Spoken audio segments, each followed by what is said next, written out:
Hello, this is Paul Vineyard. I figured I would make a short audio file to try to explain my odd and probably inconsequential obsession with the voice actor Anthony Penna. It started in the year 2000 when Dario Argento came to a film festival in San Jose. And San Jose is not that far from here, so of course I went, and the big attraction for me was that they were going to show Inferno in a theater with Dario present. I'd never seen Inferno. It was that and Four Flies on Grey Velvet are the only two major Argentos I hadn't seen because they were really hard to see at that time.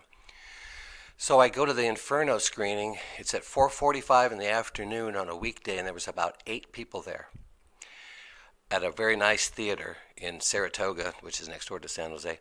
And Dario was there with one of the people from the festival, and he came into the screening room there and spoke for a minute about the film and so forth. He described it as a film about alchemy.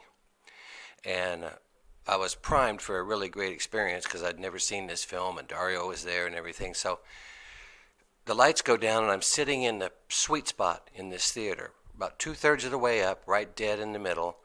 And the movie comes on, and the print they're showing is just gorgeous, just beautiful. That swimmy film grain to it, and it's fabulous colors, and the sound is beautiful stereo sound, just optimal presentation of the movie, and it blew me away. I was blown away. And of course, the first thing you hear in Inferno is that voice, and that voice just went right through me. It just creeped me out. It set the mood for the film beautifully, and I thought, man, I wonder who that is. And later that night, there was a showing of Suspiria in another theater that was packed to the rafters. But this experience of seeing Inferno was great, and having Dario, lurking somewhere nearby just gave it an edge that can't be beat. So, and I met Dario later and got his autograph and so on.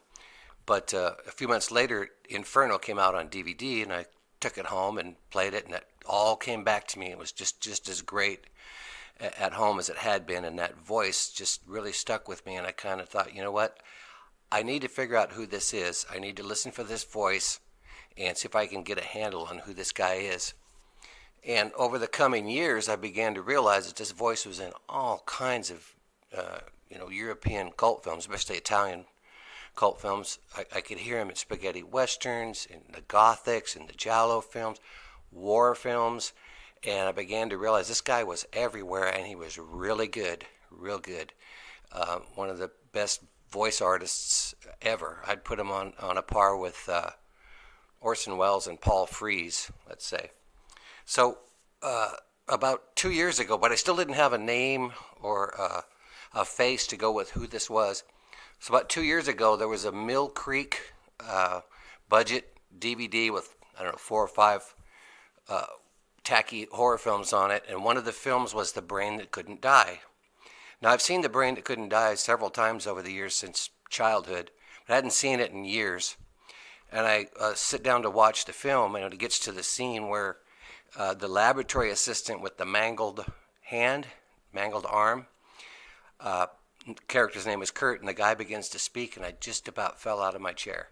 That's him. That's the guy. That's the guy with the voice. Holy crap. And I realized that his name was Anthony Penna, and I knew what he looked like. His voice just jumps out at you in that movie because most of the acting is terrible, and you have this magnificent voice coming out of this guy. And this was a eureka moment. Praise Satan. I now have a name and a face on this guy.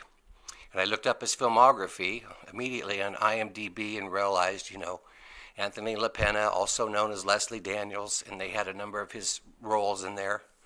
And that was it. And I began to really listen for him, and I've compiled a list of notes on all the different films that he's in that I can detect his voice in. Sometimes I'm not totally 100% convinced that it's him, but I'm leaning towards it being him. And that's my story of why I like Anthony Penna so much. I think he was the best of the many, many voice artists that dubbed the Italian films that we love. And what can you say about the guy? He was great.